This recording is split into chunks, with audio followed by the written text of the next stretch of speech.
Um, the album didn't do it for me. Music is subjective. Let's start there. Music is subjective. I can't tell you that you're wrong for liking an album, and you cannot tell me that I am right for liking an album. Music is subjective. That's the beauty about music. It hits people different ways.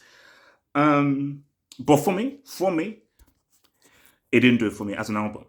As a product, what makes Kendrick Lamar such an amazing artist is it's not just really good songs, it's an amazing album that feels incredibly cohesive.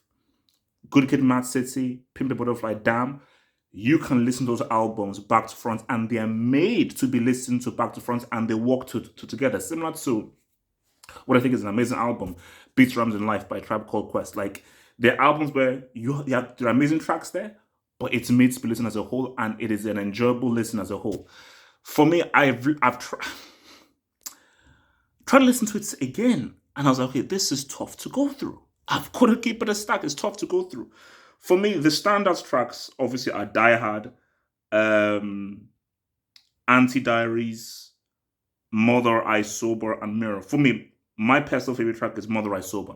I think that's also what we found out was Beth Gibbons is the Portishead singer. So guys who may know Portishead, like I think that famous song Teardrops, she is the singer on them and really, really good, unique singer. But yeah, that was the best in terms of the production, his rapping, his lyrics, the writing on it, the singing and so forth, and just the construction of the song. Mother I Sober for me was the standout. You see, people will say that, oh, no, you're missing the whole point. He's been personal, you're missing the message and so forth. But this is what you have to understand. This is still music. Music is his music. What makes an amazing album is when you marry the message with really good music and rhythm. You can have an amazing message, but if the music doesn't hit and it does and isn't cohesive, I can't just say, oh, it's amazing because it was an amazing message. So it's like the reason why, again, a band like Rage Against the Machine, the reason why they're so amazing is because they have an extremely strong, powerful political message, but with excellent musical production. Superb. So, and for me, like, I went back and listened to Black Star's album. Not as good as the first album, but for me, I enjoyed Black Star's album a lot more than this. I have listened to that Black Star album, their second one, has to be about 10 times, at least 10 or 15 times, just back to front, again and again, just on repeat, boom, boom, because it just works so well seamlessly because it's the lyrics, it's the rapping, it's Mad Libs beats, how unique the production is, it just works well. The production here is really good. It's really inventive, and I like how inventive it is, and I like how Kendrick is pushing himself with the production and the rapping. It just didn't work for me. Some songs just felt haphazard.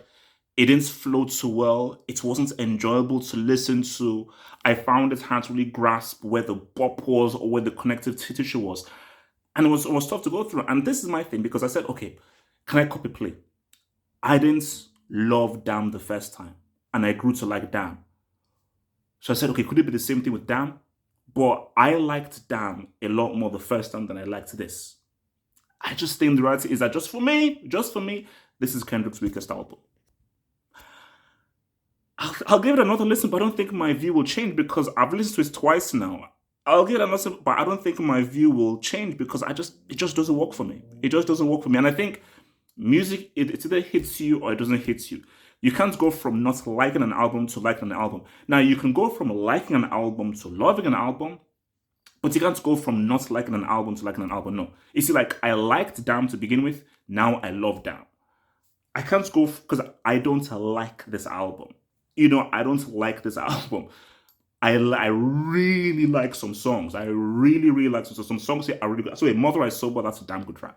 Like that's peak Kendrick. Like his writing, how he's coming from it, so just how uniquely he conjures up that track. That is very few guys can do what Kendrick can do on that Mother I Sober track. But just don't work for me. Like there are a few gems that are coming through, but it just doesn't work for me as an album. So that's my view, and this is my thing before I end it because I want to hear what you guys think. You see, people just have to be honest. If you love it, you love it. But do you love it because you truly love it, or do you love it because you feel you have to love it because it's the great Kendrick who can do no wrong? That's what I want to know. If you love it because you truly love it, boom, That's your own thing. Because I can understand how someone can love this album because it may just connect with them with how unique and original it is. It may just connect with them. So that's also cool. But just be honest with yourselves. Because don't love it because you feel you have to love it. Love it because you truly love it and it actually does connect with you musically, which is all cool to me and everything. So like, subscribe, and tell me what you guys think about that new Kendrick album.